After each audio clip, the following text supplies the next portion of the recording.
I think my biggest advice is really find out what you love to do. And your dream job, your dream career lies in the intersection between your skills and talents and your passion and your desires. That's your dream job right there. Welcome to the KayaCast, the podcast for cannabis businesses looking to launch, grow, and scale their operations. Each week, we bring you interviews with industry experts and successful retailers, plus practical tips and strategies to help you succeed in the fast-growing cannabis industry.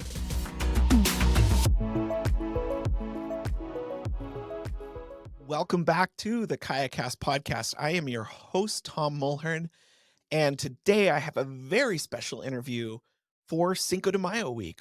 We want to be a podcast, be a company that really elevates different voices in the industry.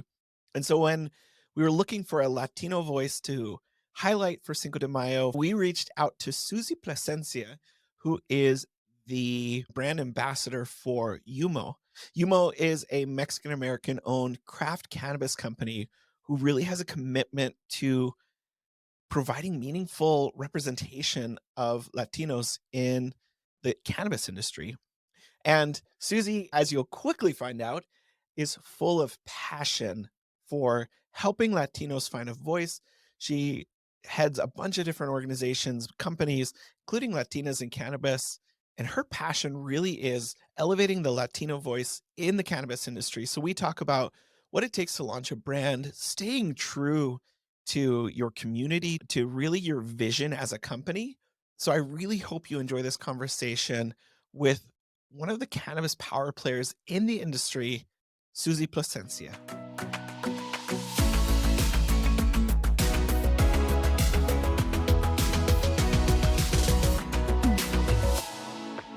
Susie Placencia is the brand partner at Humo Cannabis, where she oversees brand development, social media, marketing, and sales. A Latina entrepreneur, storyteller, and cannabis advocate, Susie leads the pioneering Mexican American owned craft cannabis company's commitment to providing meaningful representation in an industry that's caused disproportionate harm to Latino communities. In 2020, Mary Jane Media named Susie a top cannabis power player. And in 2022, Marijuana Venture included Susie in their 40 under 40 that highlights rising stars in the industry. So, Susie, welcome to the KayaCast podcast. I'm so excited to kind of dive into even some things that were brought up in your bio, but welcome to the podcast. Thank you so much for having me, and thank you for having the podcast to begin with, because you are bringing those stories of the cannabis community to the people, and it's what we need. So thank you for doing this work. Yeah, it's a lot of fun for me, and I love hearing stories, especially of entrepreneurs and how people got into the industry. So why don't we start with that? Tell me a bit about your background and how did you end up in cannabis? So my background is in traditional PR and marketing communications. So I got my PR degree from USC, and I started, in very traditional PR firm. And I think that early on, I wanted to be a corporate queen. I wanted to be that executive in the machine, and feel that, I have a secure career and I'm making my parents proud.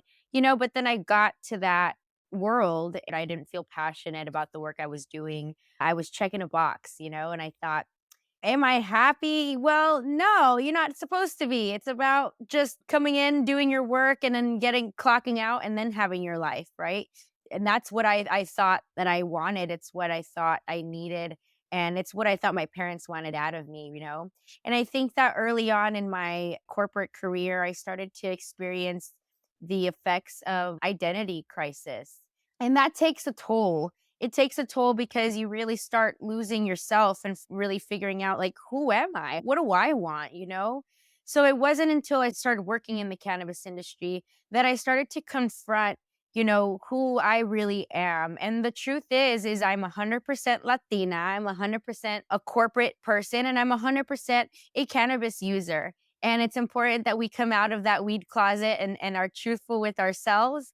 And I think that's when magic truly happens, because when I was truthful with myself and my passions is when I was able to really take the industry by storm. And that's why I have the businesses that I have, because they're very mission focused, but they're also authentic to who I am as an individual. What's kind of the history of cannabis from a Latino perspective, and how has popular culture kind of demonized it and made it so that you have to have these different identities that are separated? Like, give me cannabis from a Latino perspective 101. I mean, it comes back to our indigenous days, right? Aztec culture used cannabis in their rituals, right? It was used during Aztec rituals when the priests, would do their rituals. Cannabis was always at the center of that. So why is it that cannabis is so rooted within our culture, but it's demonized, right? The war on drugs has a lot to do with that. Harry Anslinger and his campaign with the war on drugs, heavily focused on the fact that cannabis, it was this Mexican thing, right? It was the Mexicans were smoking it at the border and it's their thing. They brought it to America and, they messed it all up for everybody else. I think that was the narrative that, the war on drugs really hung their hat on. And so the impact of the war on drugs specifically for communities of color, it's an impact that many communities are still trying to come back from to this day. But also we can't ignore the fact that the war on drugs was very focused on this word marijuana. They didn't say cannabis, they used marijuana. And they specifically used that term again to put Mexicans at the center of the war on drugs. And so when we talk about the harm that the war on drugs caused to communities, we have to take pause and remember that it was a Spanish word. It was a Mexican term that they were using. And so we have to reframe that when we think about a Mexican American owned brand entering the cannabis industry. We have to remember that impact and what we're still dealing with.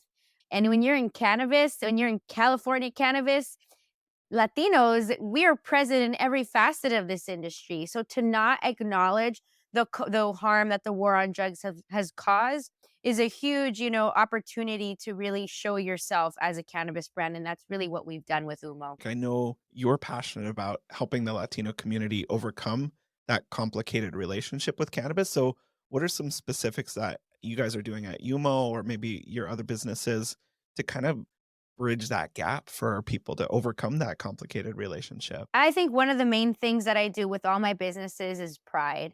We want to show the Latino community to come out of that, quote unquote weed closet and turn it around. Go from being ashamed of smoking cannabis and make it something that you're truly proud of. So one of the ways that we do it with Umo is our strain names. They all follow a name structure that is nostalgic.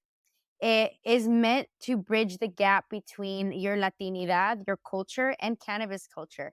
I want people to know that their Latinidad, their culture, their traditions, they don't end when you become a cannabis user. They actually become stronger, right? So Umo is a brand that really helps paint that picture of your culture, your cannabis consumption, all being there with one. And then with Latinas in Cannabis, my organization, that it's a nationally recognized organization aimed at supporting Latinas in this industry.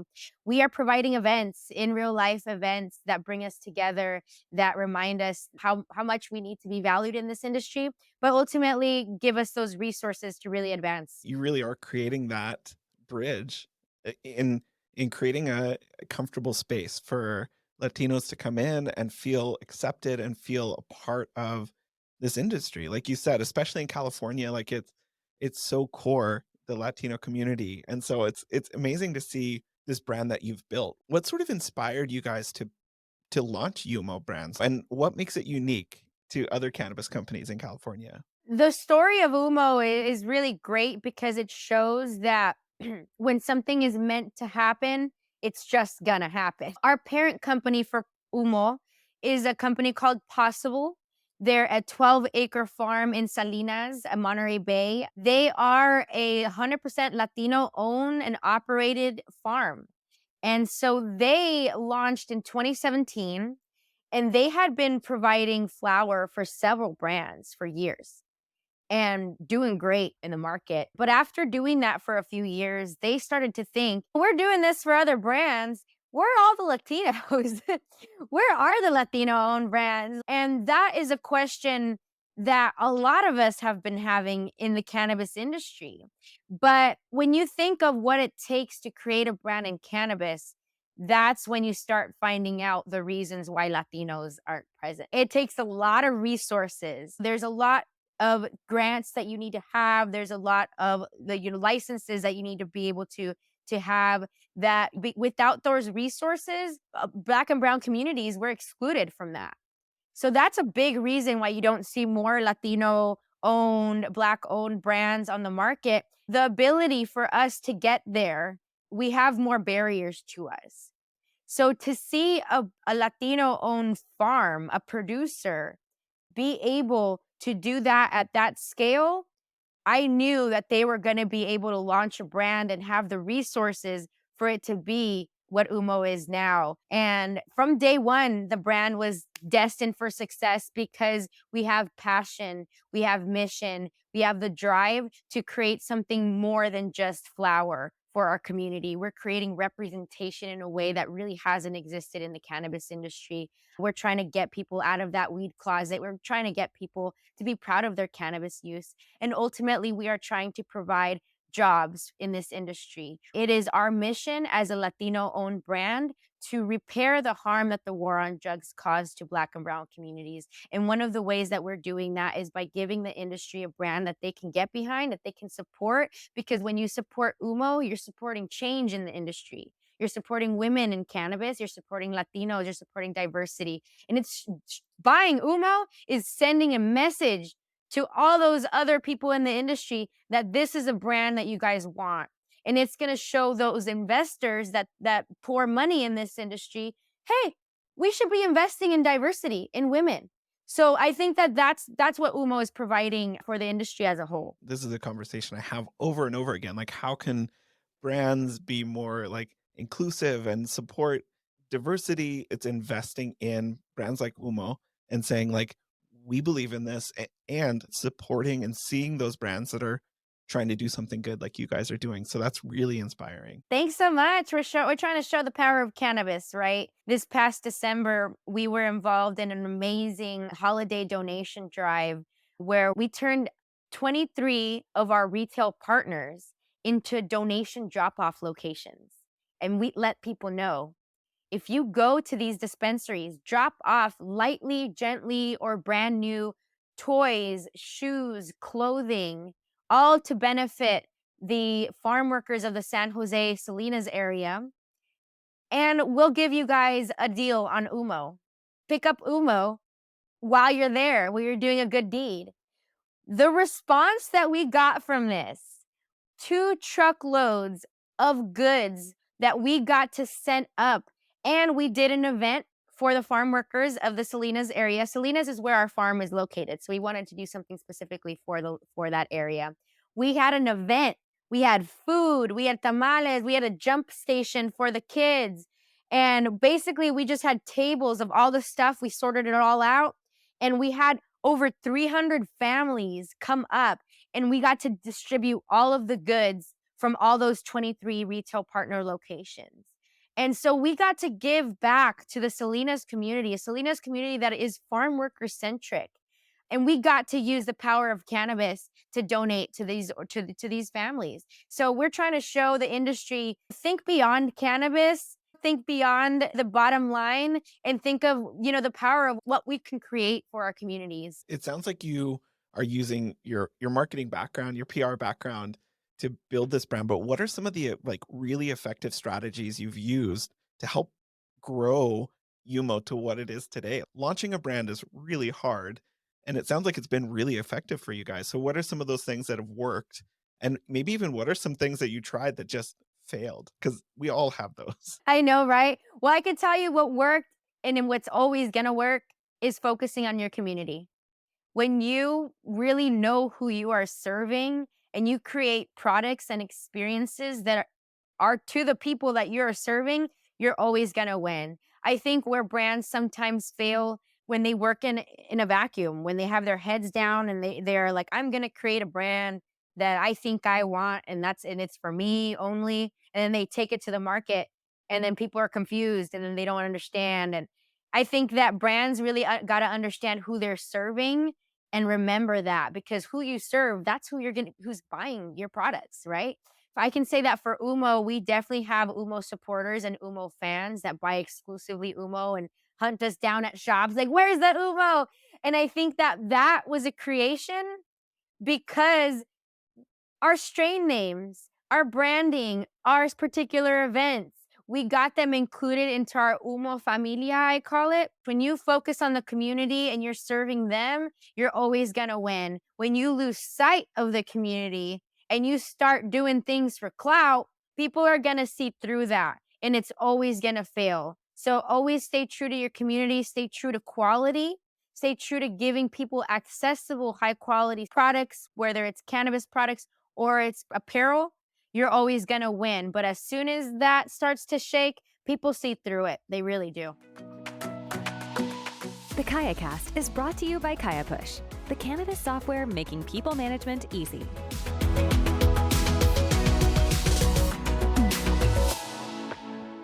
Now, how much of an emphasis do you put onto bud tender training? Like, do you guys work with dispensaries? You said you have 200, was it 200 retail locations that carry Umo? How much of an emphasis do you guys put onto getting out there and sharing your passion behind your strains and your brand and everything? It is so deeply important. And we're in a shop, we already have education scheduled. That's what happens. That's the first things first. I want to connect with the bud tenders.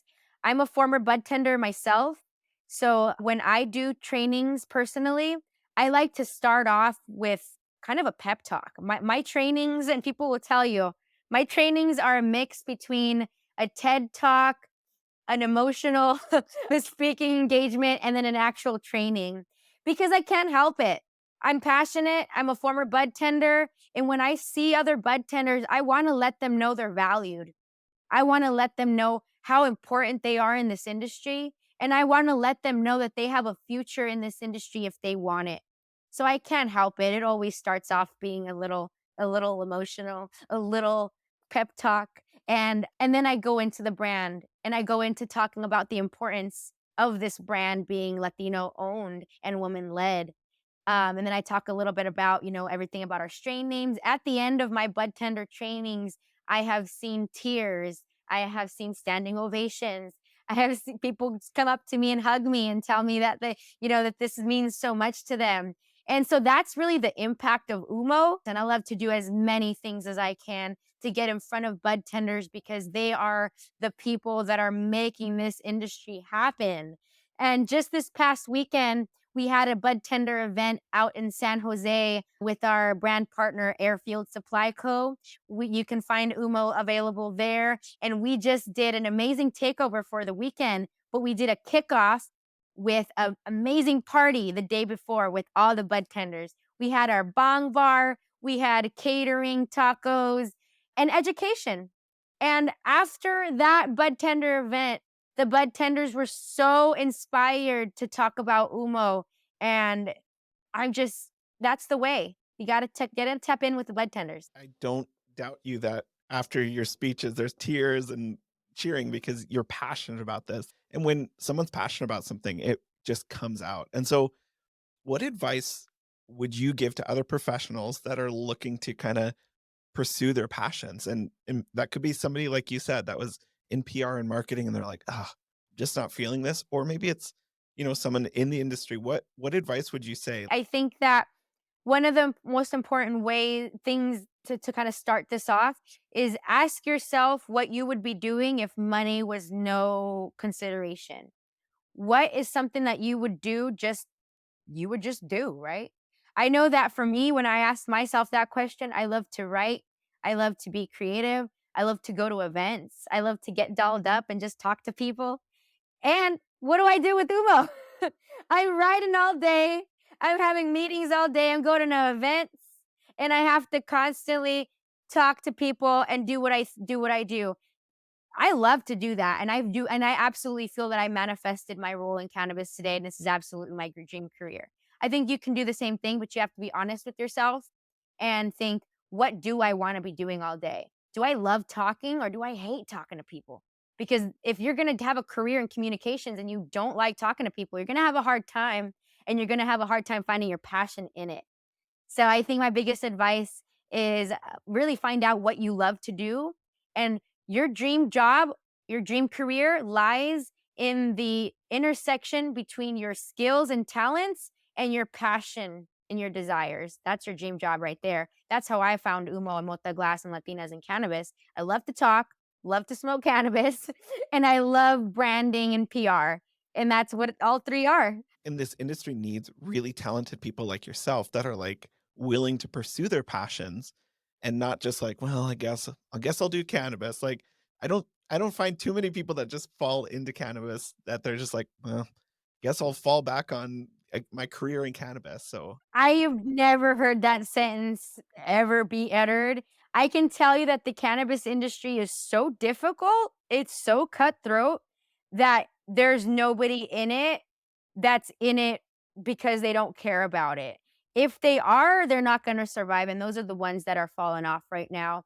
I had a meeting with another operator the yesterday, and we were talking about how 2023, it's the year of survival, and whoever's not in it for the right reasons, those are the ones that have already fallen off or are falling off. Whoever makes it at the end of this year are the real ones. Because right now, being in the industry is not about being profitable. Being in the industry right now is about who really cares. Because if you really care, you're going to weather this storm. And so that's what this is right now. If you're in cannabis right now for the money or for the fame, good luck. You're gonna be not in it for right now. Right now, it's for the brands that care about creating change in cannabis, the ones who create or are wanting to create that generational wealth, but are gonna be doing the work to get there. and you can see that like going back to bud tenders when you walk into a dispensary. The dispensaries that are passionate about cannabis are the ones that are like they don't want you to leave. They want to just keep talking to you and they want to like explore with you what you need and what strain you need and what, and then there's the ones that are open because they're like, "Oh, well, we'll open a dispensary. It can make money." I've seen that happen, and you can see the big difference, right? So, shout out to Cornerstone Wellness here in Los Angeles. They are a Latina owned dispensary that actually won the Emerald Cup for the best dispensary in SoCal. But when you visit them to pick up your Umo, you're walking in to a very homey environment. You're not stressed out about leaving. And you have bud tenders that are so helpful. They will walk you through the terpene expression, board. They will help you find a product for the moment, not just, you know, they're selling whatever. And I think that's the big difference. Another one that's a really great dispensary partner for Umo, Catalyst dispensaries. We are in all Catalyst dispensaries, but when you walk into Catalyst, you know that they are cannabis consumers. They are about the cannabis community. They care about their community. They have Catalyst Cares, which is a whole branch that's advocating for the community. We've done beach cleanups with them. And I think that that is a chain that understands cannabis community. And you could see why they're thriving. So if you're an operator wanting to join cannabis, understand community, understand who you're serving.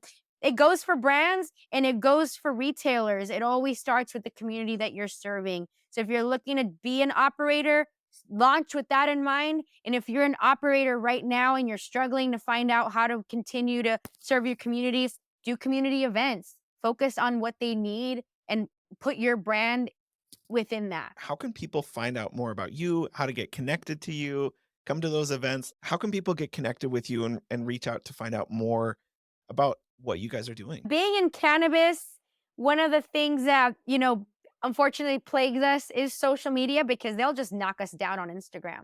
You guys know if you're on Instagram and you're a cannabis person, you might get taken down.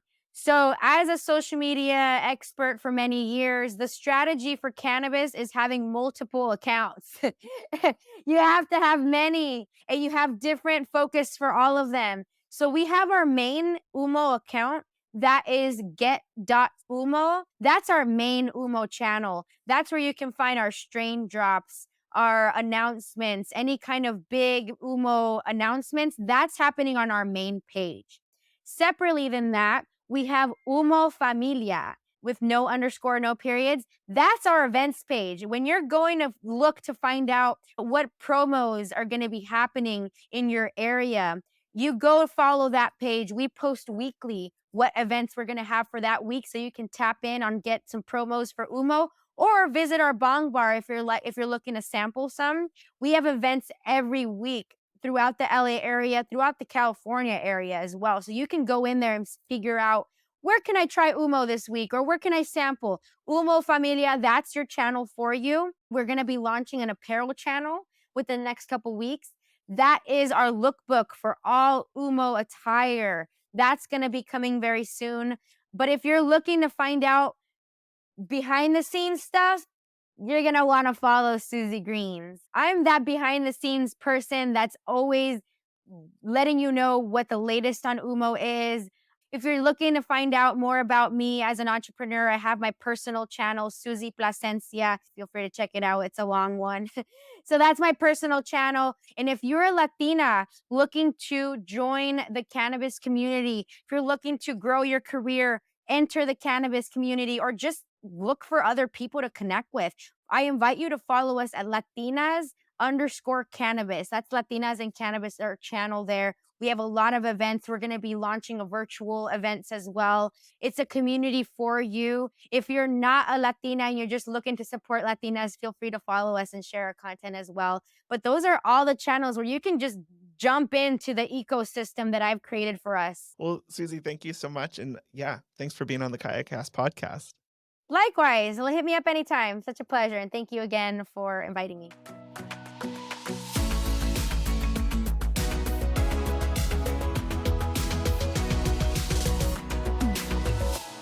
After that conversation with Susie, I know if you're anything like me, you are amped up. You're excited to elevate voices like hers in this industry. We work in an industry that is so focused on repairing the damage that's been done by the war on drugs. And Susie and other voices like her are really making a difference. They're not just talking about making a difference, they are making a difference. So go check out their Instagram page, their Facebook. We'll have all of those links in the bio. And I want to just thank you for listening to the KayaCast podcast. We love telling stories like this of people who are passionate about the industry, who have come from a career that wasn't fulfilling and are now fulfilling their passion in this industry. So keep listening, stay subscribed, and we'll talk to you next week. Thanks for listening to the KayaCast podcast. We hope you enjoyed the show.